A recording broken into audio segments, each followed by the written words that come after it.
Choosing the wrong way to own your home could cost you tens of thousands of dollars. It could also force your family through probate, create unnecessary taxes, or even leave your assets less protected than you expected. Buying a home? Know these 10 ownership types first. Part 1. In this video, I'll break down the 10 most common property ownership types in the US so you can choose the right one and avoid costly mistakes. 10 ownership types in the US every homeowner needs to know. Many people only realize after buying a house that, if something happens, it's not easy to transfer ownership, or if the process gets stuck, or if they might be subject to high taxes. It depends on how you chose the ownership rights from the beginning, or sometimes the property might be divided differently than you hoped. These 10 ownership types fall into 4 groups: individual ownership, married couples, multiple owners, business ownership. Each type has different rules for taxes, inheritance, and asset protection, so choosing the right one can save you a lot of money and future problems. Let's start with individual ownership.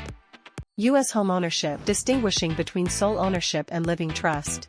The first type is sole ownership. This means one person owns the property 100%. You have complete control. You can sell, refinance, rent, or transfer the property without anyone else's approval. It's a common choice for single homeowners or people who owned the property before marriage. But it has downsides. First is if you're sued, the property may be exposed because it's your personal asset. Second, if you pass away without proper planning, your home usually goes through probate, which can take time and cost your family a lot. From a tax perspective, you're responsible for property taxes, capital gains tax when you sell, and possibly gift tax if you transfer ownership. And your heirs may receive a step-up in basis, which can significantly reduce capital gains taxes later. The second type is trust ownership. A trust is a legal arrangement that holds property for you.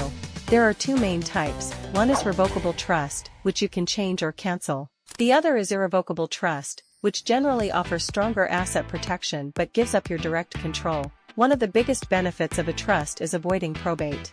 It also lets you decide who receives your property, when they receive it, and under what conditions. But remember, simply creating a trust isn't enough. You must transfer your property into the trust, or it won't work. For example, if you create a living trust but your home title is still in your personal name, the trust won't control that property. A revocable trust usually doesn't change your income tax situation. You still pay property taxes and capital gains tax like before. An irrevocable trust, however, may provide additional estate tax and asset protection benefits in certain situations. Now let's talk about ownership options for married couples.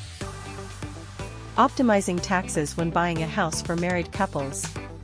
These types of ownership are only for married couples. If 2 people are partners living together, they cannot own this type of property. Generally, marital ownership offers tax advantages. If you are married, you should choose marital ownership. Of course, you can also own it separately, but marital ownership offers tax advantages later on. I will list them below so you can consider them if they suit your circumstances.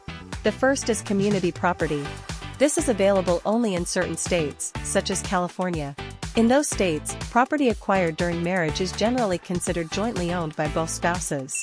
One major advantage is the full step-up in basis when one spouse passes away, which can reduce capital gains taxes if the property is sold later. However, without survivorship rights, the property may still have to go through probate. Next is community property with right of survivorship. It offers the same tax benefits as community property, but with one important addition. When one spouse passes away, ownership automatically transfers to the surviving spouse without probate. This combines tax advantages with a much simpler inheritance process, making it one of the most popular options for married homeowners in community property states. The final type is tenancy by the entirety. This option is only available in certain states. Both spouses own the property together, and neither can sell their share without the other's consent. It also provides survivorship rights and, in many states, protects the property from certain personal creditors. That means if one person is sued, the plaintiff cannot touch this jointly owned property because it is now the joint property of both spouses. Tax treatment is similar to joint tenancy, but it does not receive the same full step-up in basis that community property offers. We'll cover that in more detail in separate videos. Real estate and mortgage broker Danguard, with experience in over 1,000 loan applications and real estate transactions, aims to provide you with useful and general knowledge about this field. For advice on each specific case, please contact via email or website provided below the video. Don't forget to click like and subscribe to the channel to stay updated with the latest information from Danguard.